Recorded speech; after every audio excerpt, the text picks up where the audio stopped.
Hello guys, আজকে ইলিশ মাছ এনেছে আমার হাজব্যান্ড। আমি ইলিশ মাছটা ভাবছি সর্ষে দিয়ে করব। এই যে দেখো, মাছটাকে আমি কেটে ধুয়ে পরিষ্কার করে নিয়েছি।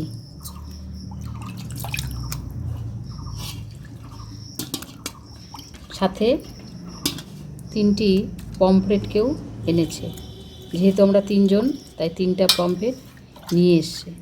আজ আমি ইলিশটা করব, কাল পমফ্রেটটা করে খাবো। একটি জারে আমি কিছু আদাকে কুচি কুচি করে রেখেছি, আর এই যে কিছু কাঁচা পাকা লঙ্কা এটার মধ্যে দিয়ে দেব। আর যে দেখো,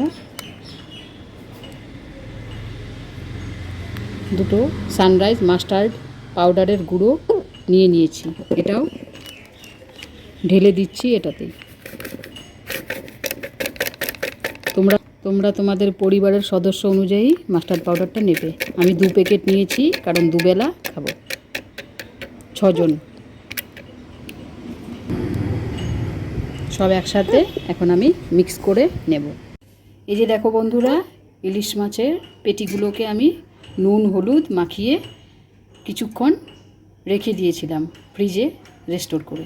এখন আমি বের করেছি। পিসগুলো আমি একটি টিফিন বাটিতে এরকম করে বসিয়ে নেব। তোমরাও এরকম করে টিফিন বাটিতে সর্ষে ভাপা করে খেতে পারবে। আমরা ফ্যামিলিতে 3 জন, তাই এখানে 6 পিস নিয়েছি, 2বার খাবো। রান্নাটা করা কিন্তু একদম সহজ। এই যে তোমাদেরকে যে দেখিয়েছিলাম মিক্স করব, সেগুলো আমার মিক্স করা হয়ে গেছে। এখন আমি মাছের ওপর ঢেলে দিচ্ছি।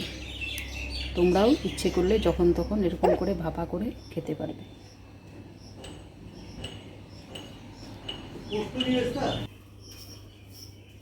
এরকম করে অল্প করে ঘেটে দিবে একটা চামচের সাহায্যে, আস্তে আস্তে।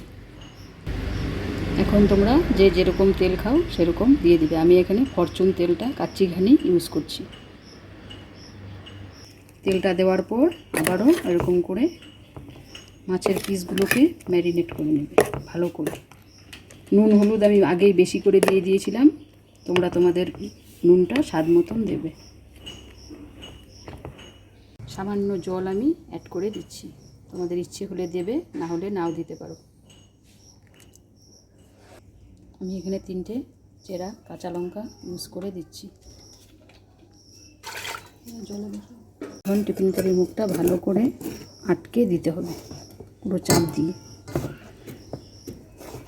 যেন কোনোভাবেই টিফিন বাটির মুখ খুলে না যায়, সেটা খেয়াল রাখতে হবে।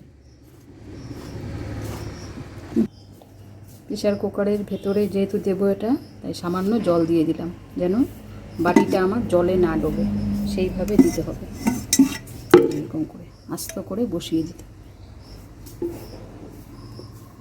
আমি প্রেসারের মুখটা বন্ধ করে এটা উঠিয়ে দেব। সিটিটা উঠিয়ে 15 মিনিট কুক করে নেব। এই যে দেখো বন্ধুরা, এখন আমি প্রেসারের মুখটা খুলে নেব, বাটিটা বের করে নেব। এখন এটা আমি খুলে দেখব কি পরিমাণ বয়েল হয়েছে।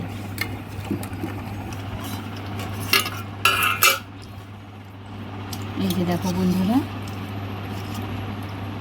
ভাপাটা আমার হয়ে গেছে, তেলটা পুরো উপরে চলে এসেছে।